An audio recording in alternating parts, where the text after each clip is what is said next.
चलिए जी, तो फाइनली हम आ गए हैं अपने अंतिम पड़ाव पे। और जो हमारा चैप्टर था ओरिजिन ऑफ ट्रांजैक्शन, जिसमें हमने सोर्स डॉक्यूमेंट और वाउचर्स की बात करी, वाउचर की प्रिपरेशन की बात की, उसको अगर हम रिवाइज करें थ्रू आवर 10 का दम, तो उसके अंदर आप देखेंगे कि आपके पास 10 सवाल ऐसे दिए गए हैं जिसके बेसिस पे आपको असेस करना है कि सवाल ज्यादा दमदार थे या फिर आप ज्यादा दमदार थे। मतलब कि आपने अगर सारे सवाल अच्छे से अटेम्प्ट कर लिए तो आप कह सकते हैं कि आपका ये चैप्टर रेडी है for the purpose of examination. आपको इस चैप्टर में कोई दिक्कत परेशानी नहीं है। बट अगर इसके जो सवाल हैं, ये 10 सवाल जो हैं, इसमें अगर आप कहीं भी अटक रहे हैं, दैट मीन्स आपको चैप्टर को दोबारा से रिवाइज करने की आवश्यकता है। पुराने जितने भी वीडियोस हैं, पुराने जितने भी लेक्चर्स हैं, उसको दोबारा से आपको देखने की आवश्यकता है। तो मोटा मोटा आपका ये रिवीजन है जो कि आपको ये 10 सवालों के माध्यम से कराया जाएगा। सबसे पहला सवाल है आपके सामने, what do you mean bye invoice और बिल। इनवॉइस और बिल को आपको यहां पे डिफाइन करना है। हमने इनवॉइस और बिल को समझा था किस तरीके से। हमने कहा था कि जब कोई सेलर कोई सामान बेचता है क्रेडिट पे, तो उस केस में वो क्या करता है, एक डॉक्यूमेंट इशू करता है जिसको हम इनवॉइस कहते हैं, जिसके अंदर क्या क्या पर्टिकुलर्स होते हैं। उसके अंदर डेट होता है, उसके अंदर कितना अमाउंट है वो होता है, उसके अंदर नेचर होता है, और उसके अंदर कौन सी पार्टी इन्वॉल्व है, ये सारी बातें उसके अंदर लिखी होती हैं। जो ये इनवॉइस इशू किया जाता है, इसकी ओरिजिनल कॉपी रखता है कौन, सेलर अपने पास। अगर आप ऐसा कह रहे हैं तो आप बिल्कुल रिवीजन के मोड में नहीं है, आपको स्क्रैच से पढ़ने की आवश्यकता है। आपने देखा था क्या कि ओरिजिनल कॉपी हमेशा सामने वाली पार्टी को मिलती है। मतलब कि जो सेलर है वो इनवॉइस का ओरिजिनल कॉपी किसको देता है, बायर को देता है, और सेलर अपने पास उसकी एक डुप्लीकेट कॉपी रखता है अपने बुक्स में उसको एंटर करने के लिए। सेम अगर हम बिल की बात करें तो बिल कुछ नहीं है, इनवॉइस का अपोजिट होता है। लेकिन जो कॉपी बायर के पास होती है, बायर उसको एक तरीके का बिल ट्रीट करता है और उसके बेसिस पे वो फ्यूचर में पेमेंट भी करता है और अपने बुक्स अकाउंट्स में उसकी ट्रांजैक्शंस को रिकॉर्ड भी करता है। दोनों के दोनों सिनोनिम की तरीके से यूज किए जाते हैं। बट अगर अलग अलग बात करें तो जो सेलर सेल कर रहा है और वो जो अमाउंट जो गुड्स को ट्रांसफर कर रहा है, उसके लिए जो डॉक्यूमेंट वो प्रिपेयर कर रहा है, इशू कर रहा है, उसको हम इनवॉइस कहते हैं। और वो डॉक्यूमेंट जिसके बेस पे जो आपका बायर जो परचेजर है वो पेमेंट करेगा, उसको हम बिल कहते हैं। अदरवाइज दोनों के दोनों एक तरीके के सिनोनिम्स ही हैं, मोटे तौर पे एक जगह एक साथ ही यूज किए जाते हैं। ये था आपका इनवॉइस और बिल।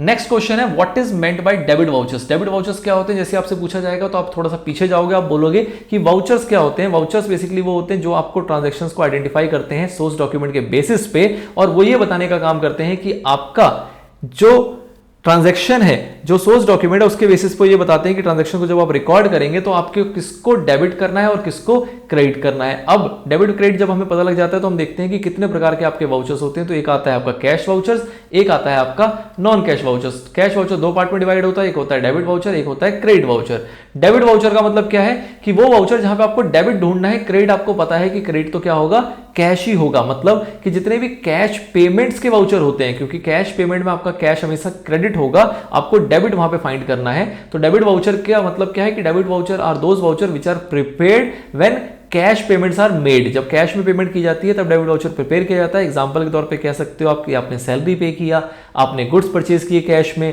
आपने फर्नीचर परचेज किया कैश में, इस टाइप के ट्रांजैक्शन है, उसको हम कहते हैं क्या, डेबिट वाउचर्स। अगला आता है define source document. Source document क्या होता है सर, सोर्स डॉक्यूमेंट क्या है, आपका फर्स्ट रिकॉर्ड कहा जाता है।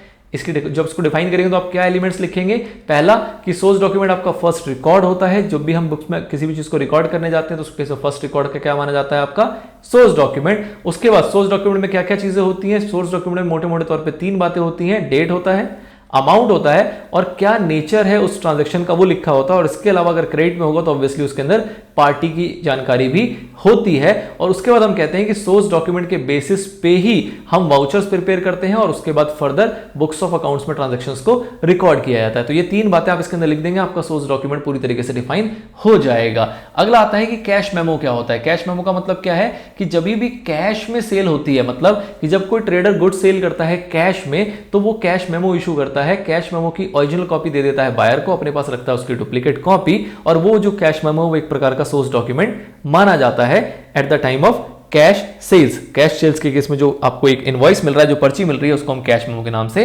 जानते हैं। नाउ अगला सवाल क्या है, व्हाट इज मेंट बाय पे इन स्लिप। पे इन स्लिप क्या होता है सर, तो जब भी आप किसी बैंक में जाते हैं और बैंक में अगर आपको कैश डिपॉजिट करना होता है तो उस बैंक के द्वारा जारी किया हुआ एक फॉर्म है जिसको हम पे इन स्लिप कहते हैं, जिसका हम पूरी पर्टिकुलर्स को फिल करते हैं, उसके काउंटर पे जाकर डिपॉजिट करते हैं। वो उसका एक टुकड़ा, एक अंश जिसको हम काउंटर फॉइल कहते हैं, वो हमें दे देता है साइन और स्टैंप करते हुए, जो कि एक सोर्स डॉक्यूमेंट के रूप में हम अपने बिजनेस के अंदर यूज करते हैं अपने ट्रांजैक्शंस को रिकॉर्ड करने के लिए, जो इस बात का प्रूफ होता है कि हमने कितने पैसे अकाउंट में किस डेट पे जमा किए हैं। तो ये हमारा पे इन स्लिप कहलाता है। अगला आता है what do you mean bye voucher.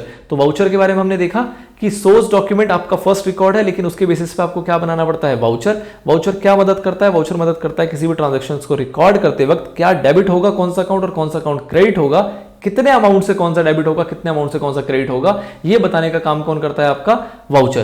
तो ये मोटी मोटी आपकी परिभाषा हो गई वाउचर की। वाउचर के टाइप्स आप बता सकते हो, जो कि आपका अगला सवाल है, what are the types of voucher. तो कितने टाइप्स होते हैं आपके वाउचर्स के, ब्रॉडली दो टाइप्स होते हैं। पहला था आपका कैश वाउचर, दूसरा था आपका non cash voucher. Cash voucher को फर्दर दो पार्ट में डिवाइड किया जाता है, डेबिट वाउचर और क्रेडिट वाउचर। डेबिट वाउचर वो है जहां पे आप डेबिट को ढूंढते हो, मतलब पेमेंट्स की वाउचर्स हैं ये, जहां पे आपने कैश में पेमेंट की है तो कैश आपका क्रेडिट होगा, डेबिट क्या होगा वो हमें ढूंढना होता है डेबिट वाउचर में।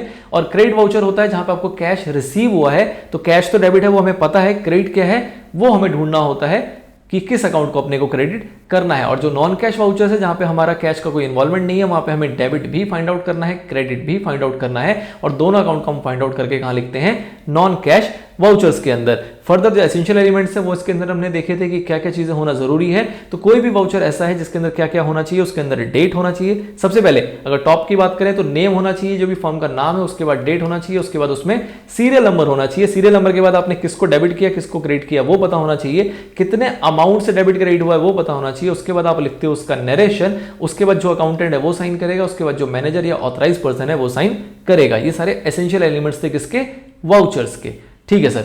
उसके बाद आता है आपका what do you mean bye source document. तो सोर्स डॉक्यूमेंट को हमने यहां डिफाइन किया, आप उसी को यहां डिफाइन कर दोगे कि ये तीन बातें बतानी है आपको कि सोर्स डॉक्यूमेंट पहला फर्स्ट रिकॉर्ड, दूसरा क्या एसेंशियल है, क्या क्या चीजें उसके अंदर सोर्स डॉक्यूमेंट में पाई जाती है, उसके अंदर date, amount, nature of transaction और पार्टीज इन्वॉल्व ये पाई जाती हैं। और इसी सोर्स डॉक्यूमेंट के बेस पे आपके वाउचर प्रिपेयर किए जाते हैं, फर्दर बुक्स ऑफ अकाउंट्स में उसको रिकॉर्ड किया जाता है। अगला आता है what do you mean by cheque. तो चेक क्या होता है, चेक एक बैंक के द्वारा इशू जारी किया गया इंस्ट्रूमेंट है जिसके बेस पे ट्रांजैक्शन की जाती है, जिसके बेस पे पेमेंट की जाती है बाय वे ऑफ चेक। जब आप चेक इशू करते हैं तो चेक भी एक प्रकार का आपका सोर्स डॉक्यूमेंट माना जाता है, जिसके अंदर हम जो चेक लीव्स होते हैं जो कि चेक बुक के अंदर पाई जाती हैं, तो हर एक चेक को इशू करने के बाद उस चेक लिस्ट में हम कुछ इंफॉर्मेशन डालते हैं, जैसे कि हम डेट लिखते हैं, उसके अंदर क्या चेक नंबर था वो लिखते हैं, क्या डिस्क्रिप्शन है किसको चेक इशू किया हमने वो लिखते हैं, और कितने का चेक इशू हुआ है वो हम उसका अमाउंट लिखते हैं। मतलब डेट, चेक नंबर, उसके बाद उसका डिस्क्रिप्शन और उसके बाद उसका अमाउंट, ये सारी बातें हम लिखते हैं। और ये जो इन्फॉर्मेशन है ये आपके सोर्स डॉक्यूमेंट के रूप में काम करती है किसी भी ट्रांजैक्शंस का,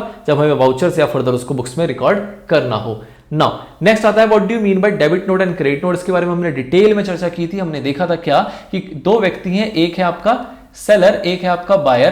तो जब बायर को कोई सामान मिला और बायर उस सामान को लौटाना चाहता है क्योंकि वो सामान डिफेक्टिव निकल गया, तो उस केस में बायर कहता है कि लो भैया क्रेडिटर, मैं तुम्हारे बैलेंस को डेबिट करता हूं, और उस केस में क्या इशू करता है, डेबिट नोट। जो वो सामान लौटाता है उस सामान के साथ साथ वो एक नोट भी इसके मुंह पे मारता है जिसको हम बोलते हैं डेबिट नोट, जिसके अंदर ये लिखा होता है कि अगर मैंने तुझे लाख रुपए लौटाने थे तो लाख रुपए का क्रेडिटर था मतलब मेरे ऊपर, अब लाख में से अगर मैंने 20,000 का सामान लौटा दिया है तो 20,000 रुपए मैं इसमें से डेबिट करता हूं। डेबिट का मतलब इसमें से कम कर दूंगा, और अब मैं कितने लौटाऊंगा, सिर्फ और सिर्फ 80,000 रुपए। तो जो सामान लौटाता है, जो परचेज रिटर्न करता है, जो आपका बायर है, जो आपका परचेजर है, वो क्या इशू करता है, डेबिट नोट। अब अगर ये डेबिट नोट कर रहा है तो ऑब्वियसली इसका अपोजिट आ जाएगा क्रेडिट नोट। और ऐसा क्यों है, क्योंकि ये जो है व्यक्ति इसने सेल किया था स्टार्टिंग में, जब सेल किया था तो इसने सामने वाले को क्या बनाया था, डेटर बनाया था। डेटर का मतलब कि इसको यहां पे 1 लाख रुपए इससे रिसीव करने थे, 1 लाख रुपए इसको लेना था, लेकिन सामान निकल गया खराब और इसने सामान को वापस कर दिया डेबिट नोट के साथ। तो इसको अब डेटर को क्या करना पड़ेगा, क्रेडिट करना पड़ेगा। डेटर को क्रेडिट करने का मतलब कि डेटर उतने से